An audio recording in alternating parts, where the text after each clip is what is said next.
ቤተሰቦቼ አሹ እዚህ ጋር ተዘርግቶ ነበረ ሮማንና እንትና ያገኙት ማለት ነው። ዳይመንድና ሮማን ያገኙት በጣም ነው የደነገጡት ማለት ነው። በተለይ አሹ ፈጦ ነበር የቀረው እዚህ ጋር አንገቱን ከያዘው በኋላ አሹ ሞተ ወይንስ ደግሞ አለ? ምንድነው የተፈጠረው? ማን ነው እንደዚህ ያስደረገው? እውነት ለመናገር በጣም ማሰብ ራሱ ከባድ ነው። በጣም ነው የደነገጥኩት። ምን የሚፈጠር ይመስላችኋል? ሰላም ሰላም፣ ውድ የተከበራችሁ የቻናሌ ተከታታዮች ከኔ ጋር ሁሉ ሰላም ነው። ሰላማችሁ ይብዛልኝ ባላችሁበት ውድ ቤተሰቦቼ። ለቻናሌ አዲስ ከሆናችሁ ሰብስክራይብ አድርጋችሁ ቤተሰቡን ነባሮች ዌልካም፣ እንኳን በሰላም መጣችሁ ብያለሁ ውዶቼ። ተወዳጁ የአደይ ድራማ በተለመደበት ሰዓት ተለቋል ቤተሰቦቼ። በጣም አስደንጋጭና መጥፎ ነገር ተፈጥሯል። በተለይ የዛሬው ደግሞ በጣም አሳዛኝ ነው ሁሉም ማለት ነው። ምክንያቱም በተለይ ደግሞ አሹ ላይ የተፈጠረው ነገር አሹ እየተፈለገ ነበር። አሹ እየተፈለገ ብዙ ነገሮች ከተደከሙ በኋላ መጨረሻ ላይ ግን በማታ ላይ ያገኙት የሆነ ቦታ ላይ ተዘርሮ ወድቆ ነው። እኔም ደግሞ አወዳደቁ እንደሞተ ሰው ነው ማለት ነው የተረዳሁት። ግን ደግሞ እናንተ እንዴት ነው አሹ የሚሞት ነው የሚመስላችሁ ወይንስ ምንድን ነው?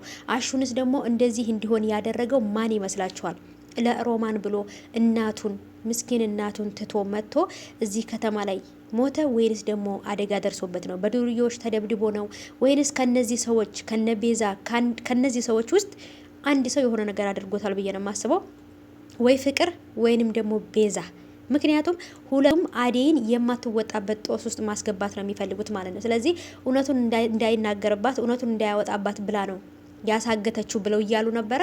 ደግሞ አሁንም ደግሞ እርግጠኛ ነኝ አስገድለዋለች ብለው ነው የሚያወሩት ማለት ነው። ግን እዛ ቤት ውስጥ አደይ ስለወጣች በጣም ደስ ብሎኛል።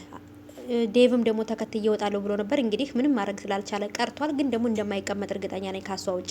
አሁን ላይ አደይ ወዴት ነው የምትሄደው?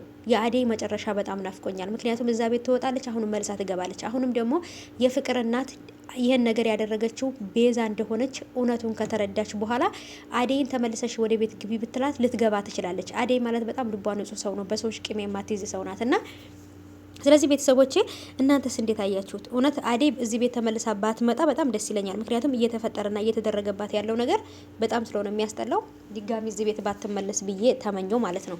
እና ውዶቼ ግን ትንሽ ሮማንም ሁሉም ሰው አሹ በመጥፋቱ በጣም ተጨንቀዋል። ምክንያቱም እዚህ ሀገር እዚህ ሰፈር ውስጥ እና ፍቅር ሰፈር ውስጥ ወይም ደግሞ አደይና አደይ ባሉበት አካባቢ ማንንም ሰው አያውቅም። ሮማንንና አደይን ብቻ ነው የሚያውቀው፣ ዴቭን ብቻ ነው የሚያውቀው። ስለዚህ ማን ነው ዳይመንድንና ሮማንንና አደይን ብቻ ነው አሹ የሚያውቀው። ማንንም ሰው የሚያውቀው ሰው የለም። ስለዚህ ወዴት ሄደ ብለው ነበር ሲፈልጉት የነበረው። እንግዲህ መጨረሻ ላይ የተፈጠረው ነገር እንዳያችሁት ነው እንግዲህ ማለት ነው። በጣም ነው የሚያሳዝነው። አሹ ይሞታል ወይንስ አይሞትም? እስኪ እናንተን ሀሳብ ኮሜንት አስቀምጡልኝ ማለት ነው። እና ደግሞ ባቡሬ ሮሚዬን ያፈቀራት ይመስለኛል። እውነት ለመናገር እንትናን ማነው ስሙ ለሙዬን ያፈቀራት ይመስለኛል ማለት ነው ውዶቼ። እስኪ የኔ ሀሳብ ነው የእናንተ ሀሳብ ነው። እና በተለይ ሲያወራት ምናምን ሲያያት በተለይ ውጭ ላይ ወጥተው ሁላ እየተጫወቱ እየተቀላለዱ ነበር። እና ይሄ ነገር ታዲያ ወደ ፍቅር የሚቀየር አይመስላችሁም? ለሙዬ እንግዲህ ኤላን ረስታ ከዚህ ፍቅር የሚባለው ነገር ውስጥ ትገባለች ብዬ አላስብም። ምክንያቱም ኤላ ልቧን በጣም ነው የሰበረው።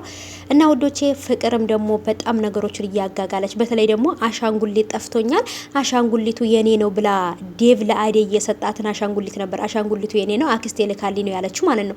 ምን አይነት ውሸታ ማጭበርባሪ ሴት ናት! ለዛውም ዴቭ ለሷ ገዝቶ የሰጠውን ስጦታ ከዴቭ ፊት ነበር የዋሸችው ማለት ነው። እና በጣም የምትገርም ናት የእውነት። ግን ደግሞ አደይ አልሰጥም ብላት ስለወጣች በጣም ደስ ብሎኛል። ምክንያቱም ያ ማለት ከዴቭ የተሰጣት ጥሩ ስጦታ ስለሆነ ለፍቅር ብሰጣት በጣም ነበር የምናደደው። እና ብቻ ግን ያው አልሰጠቻትም። ይሄ ነገር ደግሞ በጣም ነበር ደስ የሚለው። እና ወዶቼ እንግዲህ የፍቅር እናት ራሱ ነገሮችን በጣም እያባበሰቻቸው ነው። በጣም አደይን በተለይ ልቧን ሰብረዋለች። የፍቅር እናት በጥፊ ሁላ መታታለች። እና ባላጠፋችው ጥፋት ማለት ነው። በጣም ነው ያሳዘነችኝ። እና ወዶቼ አሹ ይሞታል ወይንስ አይሞትም?